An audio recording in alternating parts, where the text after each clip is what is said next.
මම මීට ටික දිනකට උඩදී වීඩියෝ එකක් කරා. ඒ කියන්නේ නැති බැරි කෙනෙක් ගැන. ගෙදරකට ගිහිල්ලා වීඩියෝ දෙකක් කරා. හැබැයි මේ වීඩියෝ දෙකෙන් එක්තරා රටේ ඉඳන් යම්කිසි පුජ්‍යලයක සල්ලි දැම්මා කියලා කිව්වා ඒ account numberයට. ඊට පස්සේ මම එයාලා චෙක් කරා පාර දාලා නැහැ කියලා එයාලා කිව්වා. සමහර කලට එයාලා දන්නේ නැති නිසා වෙන්නත් ඇති. හැබැයි එයාලා සල්ලි දාලා තියෙනවා. මම ඊට පස්සේ එයාට නැවතත් කතා කරලා දැන් නම්බරේ නැහැ. හැබැයි ඒ වුණාට එයාට ගොඩක් ස්තුතියි. මොකද මේ රුපියල් 7000ක් දාලා තිනවා. ඒ ගෙදරටම account numberෙත් එක්ක ඔක්කොම දාලා තිබ්බා. මගේ කිසිම විස්තරයක් මම මේකට දාලා තිබ්බේ නැත. හැබැයි ඇත්තටම එයා ගොඩක් උදව් කරලා තිබ්බා. රුපියල් 7000කින් හරි එයාලට දාලා එයාලා බඩු ටික අරගෙන තියෙනවා. මට හැබැයි එතෙන්ට ගිහිල්ලා වීඩියෝ කරන්න බැරි නිසා මම තවත් ෆෝන් එකකින් කැමරාවක් මාර්ගෙන් එයාලා වීඩියෝ ඇමතුමක් ගත්තා. ඒක බලන්නකො මෙන්න මේ විදිහට ඇත්තටම මාරම සතුටක් දැනෙනවා මෙහෙම මිනිහෙකුට උදව් කිරීම සම්බන්ධව.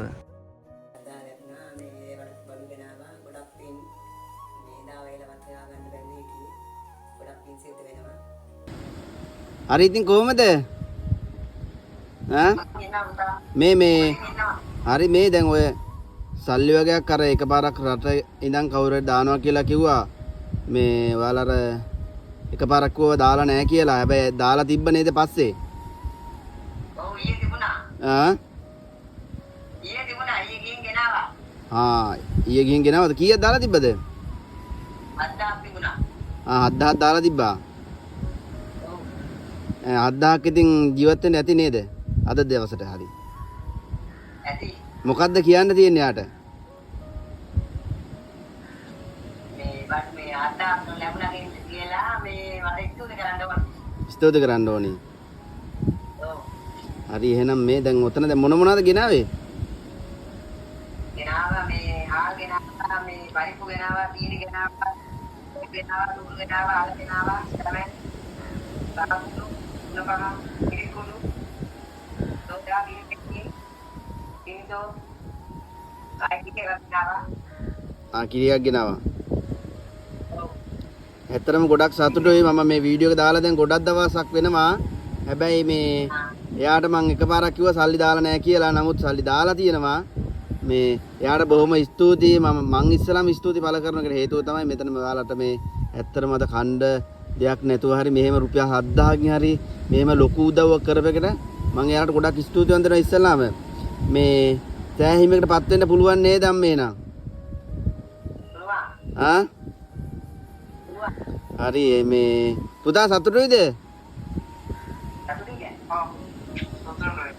මට මේ වීඩියෝ එකක් ගන්න විදිහක් නැති නිසා තමයි මම මේ උතන්ට යවලා මේ ෆෝන් එකෙන්ම වීඩියෝ එකක් අරගෙන මේ එයාට පෙන්වන්නම ගොඩක් දුරට උත්සාහ දරන්නේ. ඒකට හේතුව තමයි ඔයාලා ඇත්තටම මේකෙන් ගොඩක් මේ සතුටු වෙන්න ඕනි කියන්නේ සතුටු වෙනවා ගොඩක් දුරට. මොකද මේ වගේ දෙයකින් හරි මේ මිනිස්සයා රුපියල් 7000කින් හරි දාලා මෙහෙම දෙයක් හරි ඔයාලට කන්න බොන ටික කරන් දුන්න එකට ඇත්තටම ගොඩක්ම ස්තුතිවන්ත වෙන්න ඕනි. මේ දැන් ඉතින් මේ ඊයේද ගත්තේ සල්ලි? ඊයේ ගත්තේ නේ?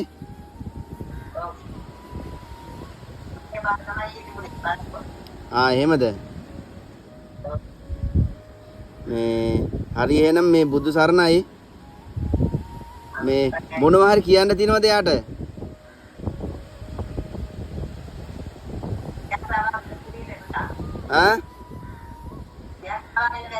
හරි මේ රුපියල් 7000 ඇති වුණාද? ඇති වුණා නේ? හරි බලමු තව පුළුවන් වුණොත් දවසක මේ උදව්වක් කරන්න බලන්නම්. හරිද? මේ ලොකු ඇත්තටම ලොකු දෙයක් මේක. ඉතින් ඔයාලට බලන්නකෝ වේලක් හරි හාල් කිලෝ කීයක් ගෙනවද? හාල් කිලෝ 5ක් ගත්තා.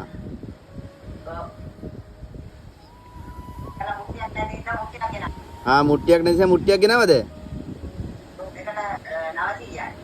එහෙමද?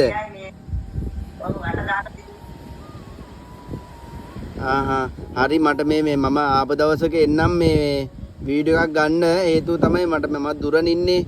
මට එන්න විදියක් නැති නිසා තමයි මම ඔය මේ ගමේ එක්කෙනෙක් මේ කන්ටැක්ට් කරලා ඉවරලා මම ඔතෙන්ට වෙල මේ වීඩියෝ එකක් ගන්නෙ.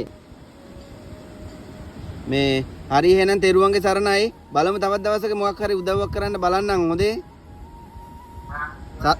හරි සතුටුයි නේද? සතුටුයි නේ? හරි මට මේ රුපියල් 7000වත් නෙමෙයි උතන බඩු ටිකවත් නෙමෙයි වටින්නේ. ඔයාලා ඔය කුසගින්න නිවන්න තමයි මම ගොඩක් උත්සාහ දරුවේ. එහෙනම් මේ තෙරුවන්ගේ සරණයි. හරි බලමු තව පුළුවන් දවසක යම් කවුරු හරි කෙනෙක් කතා කරොත් හරි උදව්වක් කරන්නම්. හරි හරි හරි. මට කියන්න තියෙන්නේ මෙච්චරයි. එයාලට රුපියල් 7000කින් හරි රුපියලකින් හරි උදව් කරපු ඔයාලට බොහොමත්ම ස්තුතියි. එයාලත් ස්තුති පළ කරලා තිබ්බා වීඩියෝ එකකින් ටැග් කතා කරනවා. හැබැයි ගොඩක්ම ස්තුතියි. මොකද රටේ ඉඳන් දාලා තිබ්බේ යම් කිසි කෙනෙක් එයාලට කවු නම්බරයට රුපියල් 7000ක් හරි දැම්මට මට නම ප්‍රකාශ කරන්න විදිහක් නැහැ. මං ගාව දැනට නම නැහැ. හැබැයි එයාලගේ නම්බරෙත් නැහැ. දැන් ගොඩාක් දවස් තමයි සල්ලි දාලා කියලා. හැබැයි ඊයේ බැංකුවෙන් කතා කරලා කියලා තියෙනවා සල්ලි වගේක් පැටලා තියෙනවා කියලා. ඇත්තටම සතුටුයි. මොකද යම් කිසි කෙනෙකුට සල්ලි නැතුව දුක් විඳින කෙනෙකුට කීයක් හරි රුපියලකින් හරි උදව්වක් කරලා ඒ මනුස්සයාගේ බඩකට පුරවනවා කියන්නේ ඔබටත් මටත් හැමෝටම පින් කියලා මම හිතනවා. මොකද දන්නවද මේ ලෝකේ ජීවත් වෙලා ඉන්න වෙලාවෙදී අද සල්ලි නැති බැරි මිනිස්සු තමයි ගොඩක් ඉන්නේ. අපිට සල්ලි නැහැ. ඔබටත් නැහැ. කාටත් නැහනේ. හැබැයි නැහැ කියලා රුපියලකින් හරි එයාගේ බඩකට පුරවන්න පුළුවන් නම් ඔබටත් යම් කිසි කෙනෙක්ගේ ඒක කොච්චර ලොකු පිනක්ද කියනවනම් කතෝලික වෙන්න පුළුවන්, බෞද්ධ වෙන්න පුළුවන්, එක්කෝ මුස්ලිම් ආගමක වෙන්න පුළුවන්. ඒ පින එයාලා ඒ ආගමේ හැටියට දන්නවා. ඒක පැහැදිලි කරන්න අවස්ථාවයක්වත් නැත. හැබැයි මෙහෙම උදව් කරපු ඔබට නැවතත් වාරයක් ස්තුතිය මම පළ කරනවා. මම කැලුම් ටීවී